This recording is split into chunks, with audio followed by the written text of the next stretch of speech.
Kuya Raygun.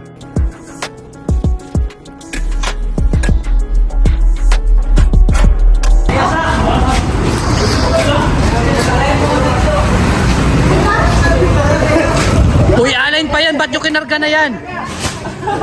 Hindi yan, maalain ko nandyan na yan. Dito na lang sa... Diyan lang kahit dyan lang sa tapat. Sino? Ba't ikinarga na? Dito lang sa tapat. Kahit dyan lang pwede na yan dyan. Mamadali kayo ba't kayo kinarga? Dyan lang, pwede na siguro dyan. So,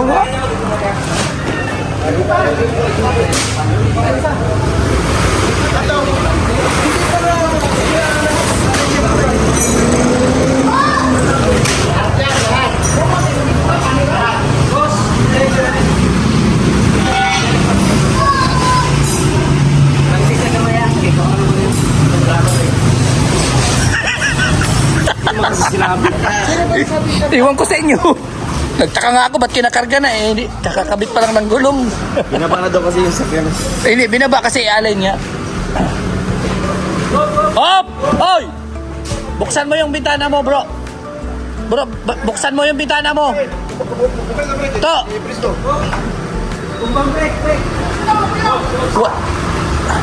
Bumbahan mo muna yung brake para mag-preno, bumba. Bumbahan mo para pumasok yung ano. Tataranta. Ibubumba mo para pumasok yung fluid. Kaya nga, pinata ko nga.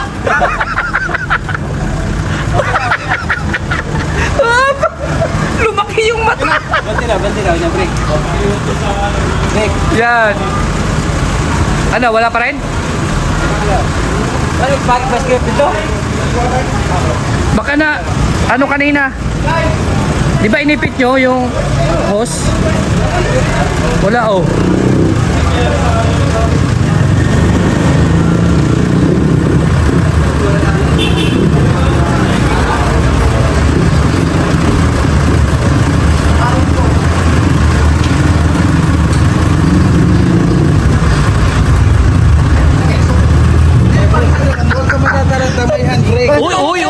Uy! Wag daw mataranta.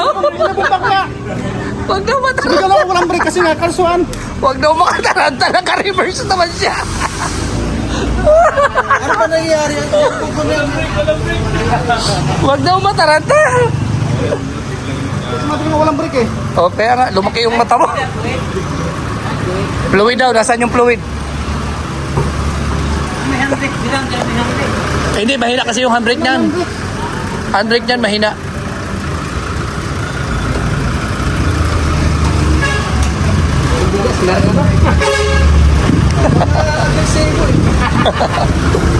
Uwi na Walang fluid? Pambihira kayo, di nyo chinik ito? Mario, di ba pina-check mo ito? Wala namang fluid. Walang fluid yung brake natin. Kala ko ba, inano mo yan dun sa ano? Anong meron wala nga daw, sabi ni Kuya. Importante yun. Tingnan mo, pambihira kayo. Pundo yung nagabihin na to. Yung pundo na sa hose, nagabihin na to. Oo. Ano, laman. Di ba, inano mo, pinasok mo yun doon sa talyer? Hindi mo pina-check yung brake? Hindi mo pina-check yung brake niyan? Hindi mo pina-check yung brake? Pambihira. Break na balik ang mga preto. Nawala na nga ng brake. Kunti lang yung na-stock noon.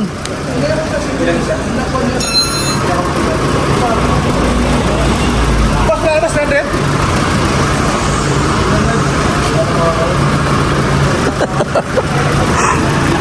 Nag-suso lang dito. Hindi ka lang pamihina kayo ng break. Hindi ka. Di tantong lubot Oo, bisak yun. Basag sana yun. Ayaw walang oras. Kaya nga.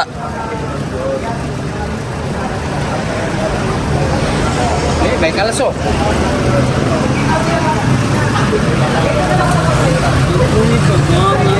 Blinade mo kuya, blinade mo. May hangin? Puro hangin? Wala nang break yung laman. Walang laman. Pundo yung break.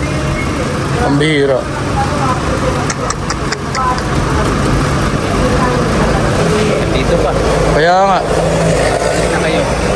delikado yun. Mga bundok pati yung pinupuntahan namin. Pag-apak ng preno, wala na.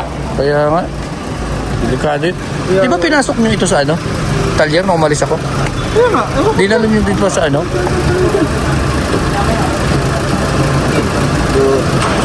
Tira ulo sa larang ayos. Oh. Bakit? Ha? Bakit? Tira ulo. Si Raul. Kasi wala nang buhok. May nag-upload ako ng stock dyan. Yung upload sa sana. Hindi ka ba nagsabi? Yung upload ako ng stock dyan. Yung maliit na fluid. Okay na yan. Para ano, Langatas ko. may reserve ka. Pa-check nga doon sa ano kabila. I-check mo nga bro kung pantay yung ano. Baka mamaya dito lang kumakagat doon sa kabila. Hindi. Magwiwigil yan. Kuya White. Ipa-blade natin doon sa kabila. Oo, pa-blade na lahat. Para ano? Pa-blade na lahat para pantay-pantay yung brake.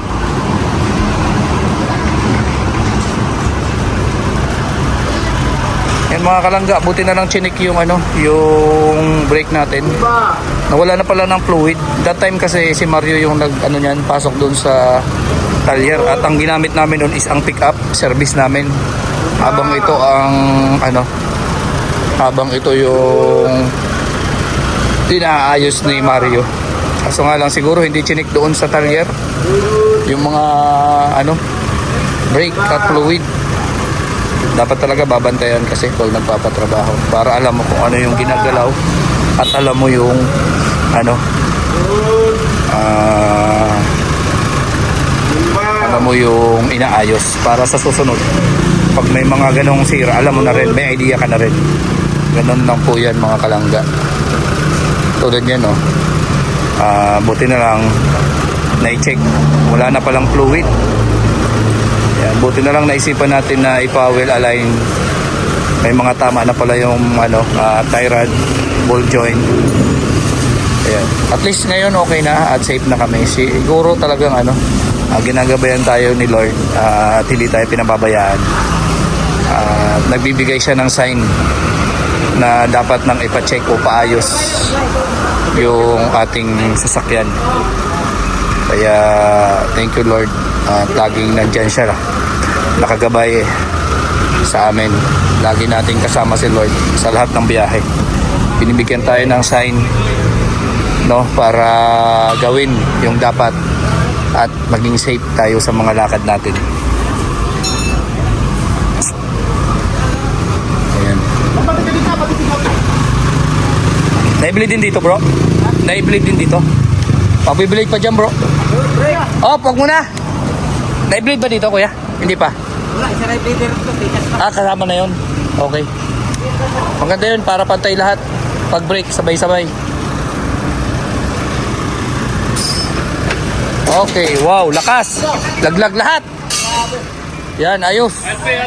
Oh, Alpe, alis ka dyan.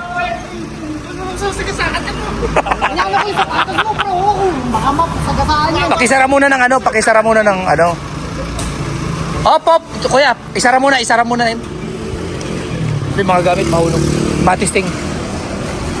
Yan, yan. Okay, i-lock mo na. Lock mo. Oops. Teka lang, sir.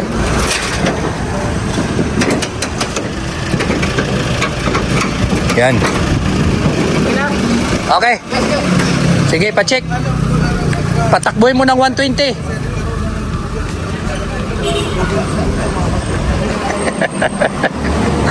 Sigaw.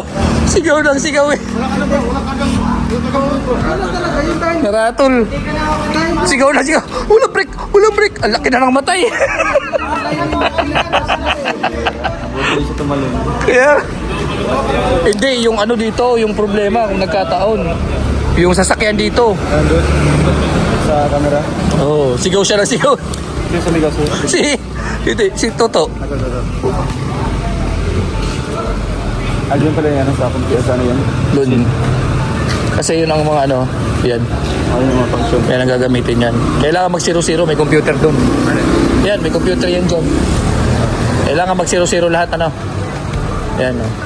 Yun ang monitor, oh. Yan doon.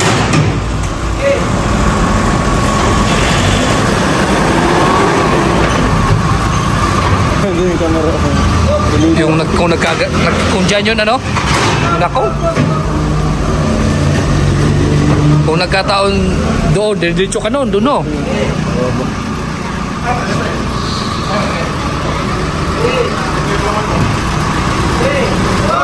Hop! Tagal-tagal din yan. Oo, kasi i-adjust yan doon sa ilalim. Tagal-tagal din ang pag-adjust yan. Kasi 0-0 lahat.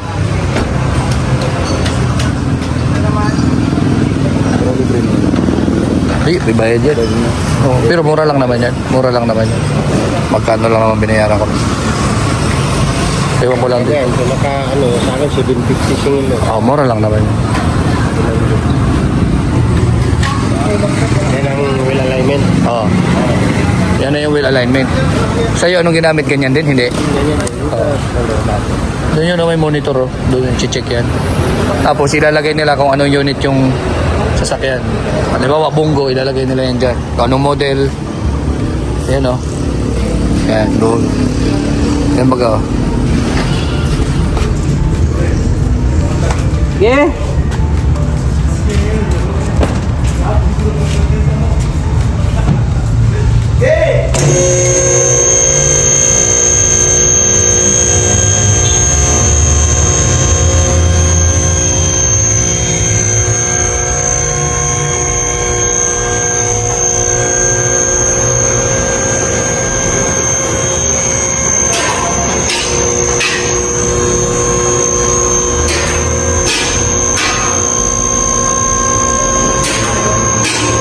Yun.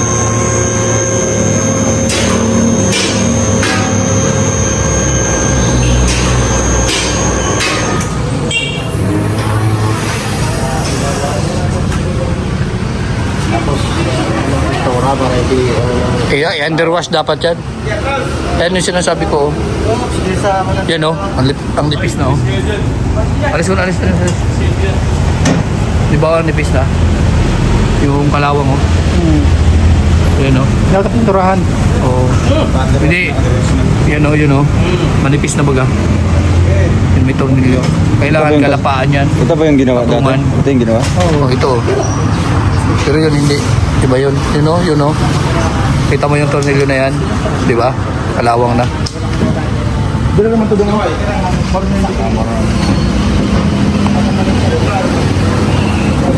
Patungan lang yan o, pwede. Para kumapal ulit. Patungan ng flat bar. Pero doon may gumagawa. Yun, meron naman doon sa atin. Dahit meron yan. Latero.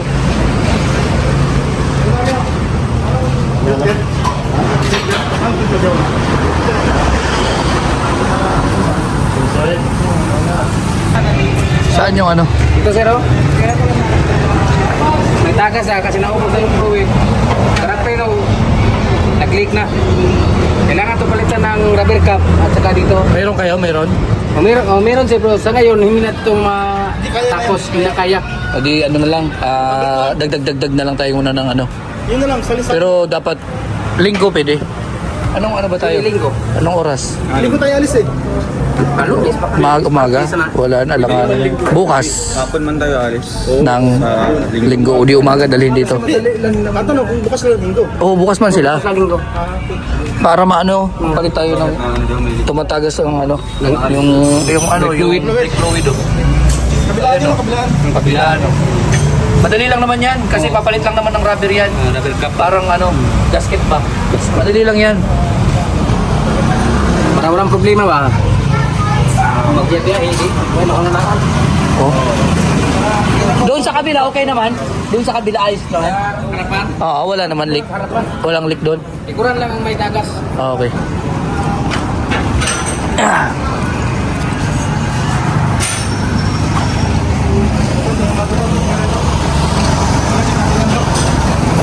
Check na lang yung ano, yung fluid para ano.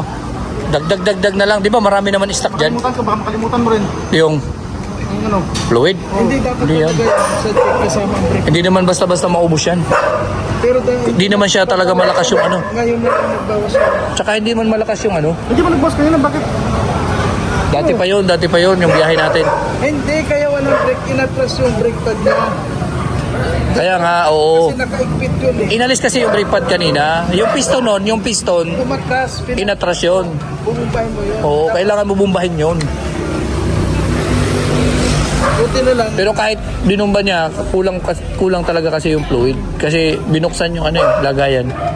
Yung survey, yung lagayan ng istaka ng ng fluid. Wala talaga.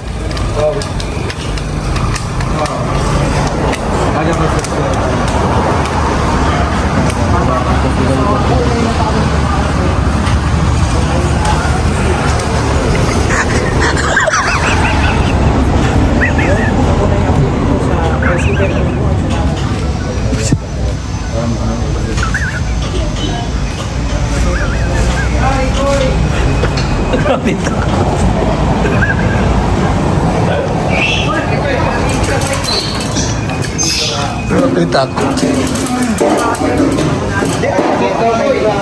Hoy, ano gagawin mo dyan? Cellphone niya.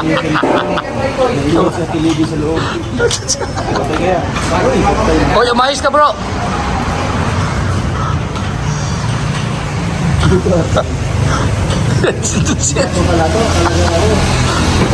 Wawa naman yung kausap mo. Hindi. Hindi siya na naalala kasi wala na break. Nakalimutan. Rattle na.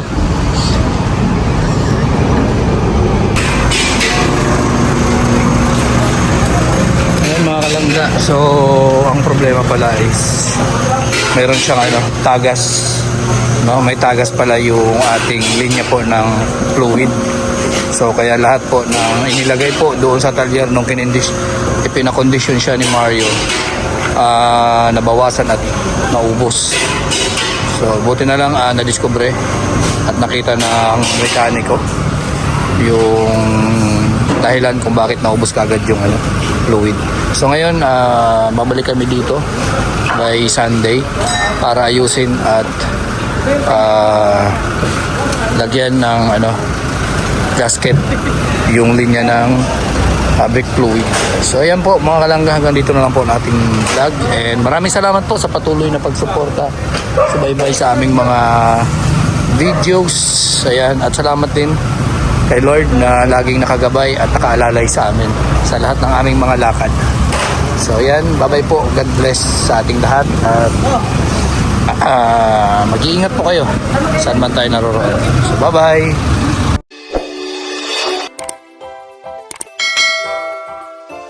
Kaibigan at kasama nyo, Kuya Regan Vlog. Matulungin at mabuti sa kapwa, matanda man o mga bata, sa adventure ay isasama ka. Kabutihan lagi ang dala,